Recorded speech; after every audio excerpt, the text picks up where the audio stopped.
Nah, mpox ini ditularkannya bisa dengan berbagai cara sih, artinya dengan kontak langsung bisa, melalui air liur, orang batuk, bersin, benda-benda yang terkontaminasi juga bisa. Bisa juga karena ketularan dari hewan, jadi misalnya kontak langsung dengan hewan liar. Gejala seseorang yang terinfeksi oleh mpox ini timbulnya ruam ya, artinya bedanya adalah pada mpox ini ada pembecaran kelenjar biasanya di leher itu ada kelenjar yang membengkak. Prinsipnya sebenarnya infeksi virus itu sebagian besar sembuh sendiri. Pada kasus-kasus yang ringan, pengobatannya hanya istirahat, kemudian diisolasi supaya nggak, kemudian dengan nutrisi yang baik dan mencegah jangan sampai ada infeksi sekunder. Tapi kalau untuk yang berat sampai berat sekali, itu sebaiknya memang dirawat di rumah sakit karena perlu pengawasan lebih ketat. Dan pada kasus yang berat sekali dapat dipertimbangkan pemberian antivirus. Seseorang yang pernah terinfeksi virus pox itu tidak kena lagi. Seseorang yang sudah pernah kena cacar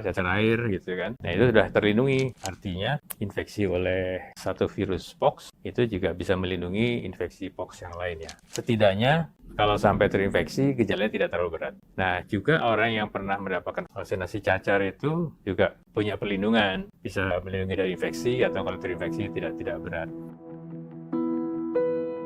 Salam sehat semuanya. Saya Amin Subandrio, spesialis mikrobiologi klinik di Mandaya Royal Hospital, Puri. Virus monkeypox ini ditemukan pertama kali tahun 1958 secara tidak sengaja di monyet yang dipelihara di laboratorium, dan itu kemudian dideteksi ternyata itu sejenis virus pox yang satu famili dengan virus pox yang lainnya. Tapi kemudian tahun 70-an baru ditemukan kasus pertama di manusia di Afrika yang disebabkan oleh virus yang sama. Nah, sejak itu kemudian kasus pada manusia mulai banyak, utamanya ada di Afrika sih.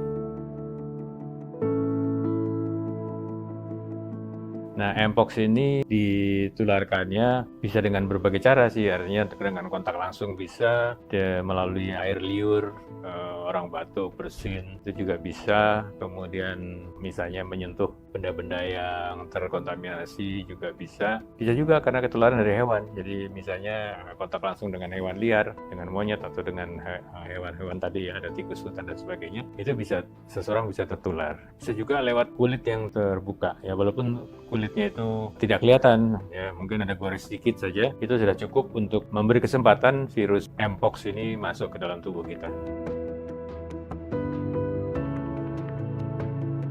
Paling rentan, artinya yang berisiko tinggi adalah mereka-mereka yang sistem kekebalannya lebih rendah. Ya, misalnya pada anak-anak kecil, yang banyak itu anak di bawah 8 tahun. Kemudian mereka yang mengalami gangguan kekebalan, ya, artinya pasien-pasien yang mengalami penurunan kekebalan, termasuk juga ibu hamil atau orang-orang yang memiliki kelainan kulit yang kronis, misalnya.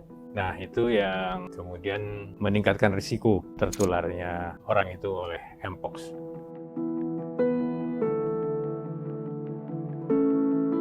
Gejala seseorang yang terinfeksi oleh mpox ini sebetulnya mirip seperti penyakit virus lainnya, ya diawali dengan demam, tapi yang khas adalah timbulnya ruam ya, artinya kelainan di kulit, mirip seperti cacar air ya. Bedanya adalah pada mpox ini ada pembecaran kelenjar biasanya di leher itu ada. Kemudian juga ruamnya juga sama, dimulai dari kemerahan, kemudian bintil, kemudian ada blister ya, ada yang seperti cacar itu ada cairannya, kemudian setelah beberapa hari kemudian mengering. Mulainya sih sama seperti cacar biasa, itu mulai dari kepala ya, di muka itu muncul, kemudian menyebar ke bagian tubuh lain. Itu gejalanya.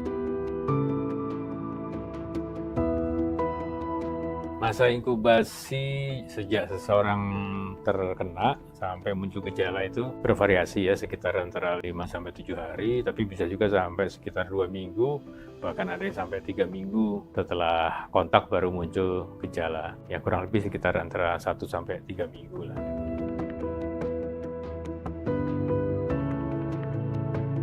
Ya, prinsipnya sebenarnya infeksi virus itu sebagian besar sembuh sendiri. Kalau gejalanya relatif ringan itu artinya bercaknya atau poxnya itu kurang dari 100 seluruh tubuh ya, itu dianggap ringan. Pada kasus-kasus yang ringan, pengobatannya hanya istirahat, kemudian diisolasi supaya nggak menulari orang lain, kemudian dengan nutrisi yang baik, dan mencegah jangan sampai ada infeksi sekunder. Tapi kalau untuk yang berat sampai berat sekali, itu sebaiknya memang dirawat di rumah sakit karena perlu pengawasan lebih ketat. Dan pada kasus yang berat sekali dapat dipertimbangkan pemberian antivirus. Ya, tidak semua kasus mpox perlu diberi antivirus. Ya, itu pengobatan. Tapi pengobatan antivirus itu biasanya hanya diberikan pada mereka yang berat atau berat sekali atau mereka yang berisiko tinggi.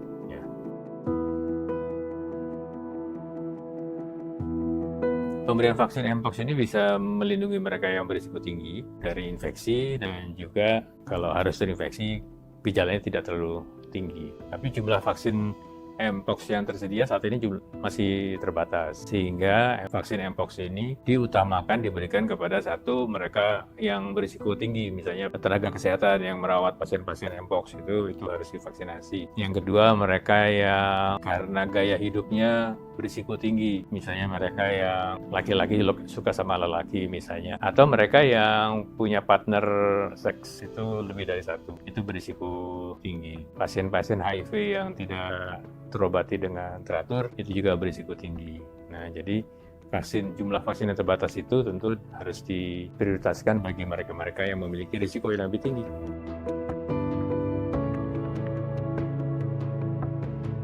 Nah, biasanya seseorang yang pernah terinfeksi virus pox itu tidak kena lagi, dan itu proteksi itu bisa berlaku silang. Artinya infeksi oleh satu virus pox itu juga bisa melindungi infeksi pox yang lainnya. Seseorang yang sudah pernah terinfeksi, biasanya anak-anak ya, kena cacar air gitu kan, dengan relatif ringan, hanya beberapa hari sembuh sendiri kebanyakan. Nah, itu sudah terlindungi. Setidaknya kalau sampai terinfeksi, gejalanya tidak terlalu berat. Nah, juga orang yang pernah mendapatkan vaksinasi cacar itu juga punya perlindungan yang sama ya, artinya bisa melindungi dari infeksi atau kalau terinfeksi tidak berat. Kita sudah belajar dari COVID-19 itu bagaimana melakukan gaya hidup yang bersih dan sehat. Kita sudah dibiasakan menggunakan masker, rajin cuci tangan dan sebagainya, dan itu harus tetap dipertahankan untuk mencegah terjadinya penularan infeksi oleh berbagai penyakit ya, termasuk mpox. Dan satu hal, hindari kontak langsung dengan hewan-hewan liar. Tapi intinya satu, pola hidup bersih dan sehat.